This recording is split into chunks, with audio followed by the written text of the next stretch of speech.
El Código Hammurabi mencionaba algunos aspectos relacionados con la agricultura y los derechos de los terratenientes. Establecía que los agricultores debían pagar una parte de su cosecha como renta a los propietarios de las tierras. También había regulaciones sobre el arrendamiento de las tierras y la responsabilidad de los inquilinos. En Egipto, en el año 500 a.C., se cobraban impuestos sobre las tierras agrícolas y se hicieron muy populares e importantes los recolectores, debido a que gracias a ellos se mantenía la riqueza del rey a través de los impuestos recaudados. Alejandro Magno, desde el año 356 al 323 a.C., utilizó como estrategia en las guerras la recaudación de impuestos para aumentar su popularidad. En la antigua Roma existía un impuesto sobre las propiedades conocido como tributum soli, que se basaba en el valor estimado de la tierra, hasta que el emperador Tiberio César, para aumentar sus tesoros, decidió elevar exageradamente los impuestos, llevando el imperio a la quiebra. Durante la Edad Media, en Europa, los señores feudales imponían tributos a los campesinos y propietarios de tierras, como parte del sistema feudal. Estos tributos se basaban en el uso y la productividad de la tierra y generalmente se pagaban en especie con una parte de la cosecha.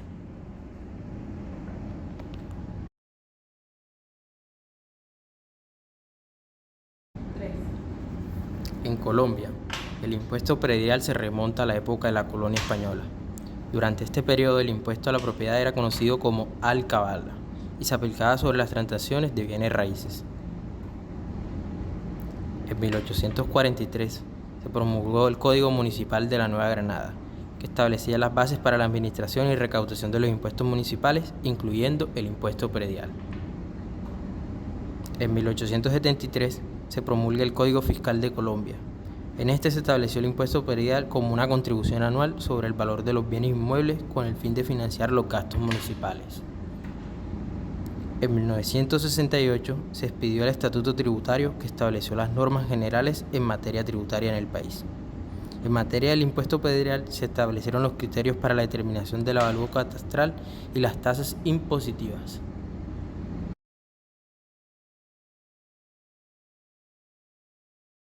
En un mundo paralelo llamado tributario, la pareja municipio e impuesto predial se reunieron con sus potenciales clientes, los hermanos persona natural y jurídica, en un viejo bar popular en el momento.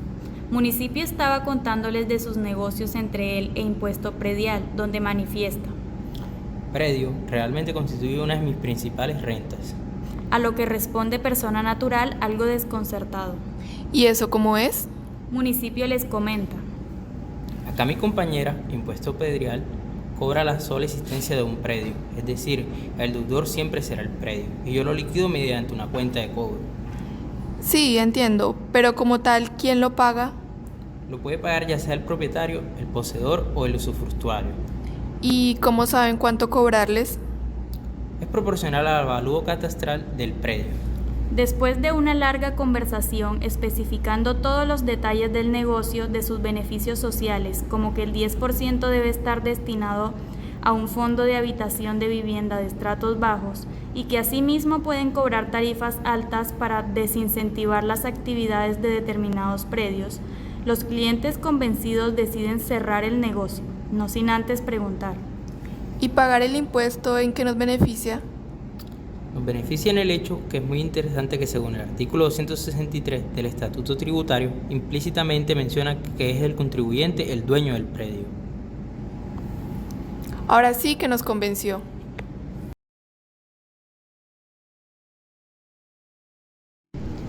Había una vez, en una provincia lejana llamada Greencash, en algún lugar de Colombia, donde uno de los ancianos del territorio pensaba que ya era hora de que se organizaran como una gran ciudad, por lo que llamó a todos los habitantes y les contó la idea de conformar una ciudad.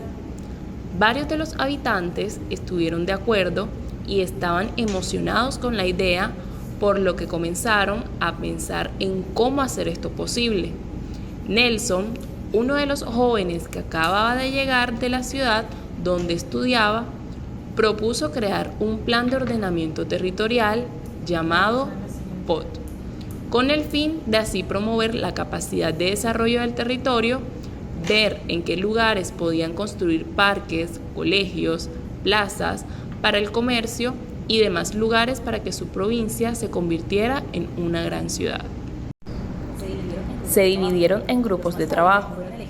Los más jóvenes fueron elegidos y encargados de hacer la formación catastral. Sus tareas eran obtener la información de todas las casas, predios y estructuras que ya estaban construidas en el territorio con el fin de tener un registro de todos los inmuebles y su valor aproximado. Para esto debían analizar su ubicación y aspectos de economía de la zona en que se encontraban. También les correspondía hacer un mapa dividiendo el territorio que conformaría la ciudad por zonas y en cuáles debían enfocar su desarrollo. Por otro lado, el grupo de ancianos estaba pensando cómo hacer para impulsar la construcción de los sitios comunes de todos y las demás zonas que aún faltaban en la ciudad, por lo que idearon recoger un valor por casa llamado impuesto predial, con el fin de poder tener el dinero necesario para realizar las construcciones. Con todo esto, pensaban en cómo podrían motivar a los habitantes de ese lugar para que se animaran a pagar lo más pronto posible, por lo que Juan, uno de los ancianos de mayor edad, y que era reconocido como un buen comerciante ante los demás, propuso hacer una tabla de descuentos o beneficios para los que pagaran al día la totalidad de su aporte debido al impuesto que se pensaba establecer, siendo así reconocido su responsabilidad y puntualidad con el compromiso de la ciudad. Al final de ese mes de planeación y trabajo arduo por parte de todos los habitantes de la ciudad, Greencash pudo comenzar a realizar las primeras construcciones y mantenía la ilusión viva de llegar a ser una gran ciudad.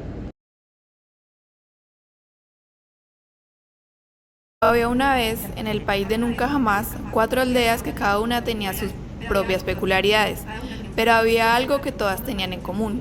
Cada una tenía un sistema de impuestos prediales para recaudar fondos y mantener los servicios públicos. Los representantes de cada aldea decidieron comparar cuánto se pagaba en impuesto predial de cada una. Esto porque se dieron cuenta que aunque estaban en un mismo país, sus condiciones económicas y la forma en que vivían sus ciudadanos eran diferentes. A la semana siguiente, convocaron a los ciudadanos y les pidieron que trajeran sus recibos de pago para hacer la comparación. Para poder realizar esta comparación, se debe analizar la estructura y tarifas del impuesto predial en cada aldea, considerando aspectos como la base gravable, las exenciones y deducciones, así como la tasa de gravamen. De esta manera, se podría determinar cuál de estas aldeas tiene una carga tributaria más alta o baja en términos de impuesto predial. En cuanto a la potestad tributaria, cada aldea tiene autonomía para establecer sus propios tributos y tarifas, siempre y cuando respeten el marco legal establecido por la Constitución y las leyes.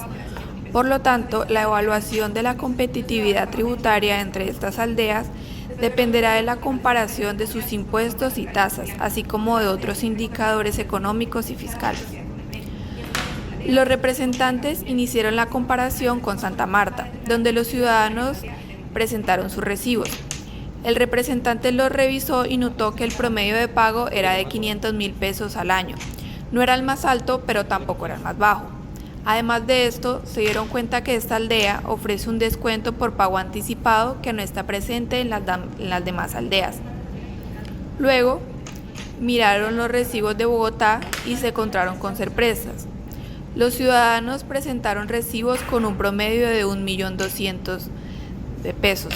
Esto se debía a que la aldea era muy grande y había muchos servicios que mantener.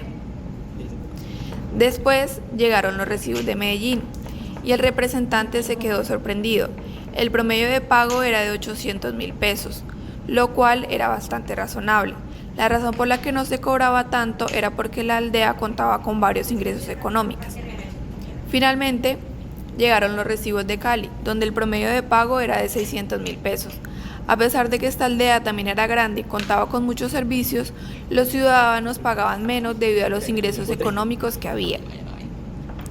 Después de ver todos los recibos, los alcaldes se dieron cuenta de que cada aldea tiene su propia forma de calcular el impuesto predial. Aunque todas las aldeas tenían que recaudar dinero para mantener los servicios públicos, cada una lo hacía de forma diferente, y estas varían según la aldea y la situación económica de cada contribuyente, por lo que es importante analizar estos factores para determinar la competitividad tributaria de cada aldea en términos de impuesto predial.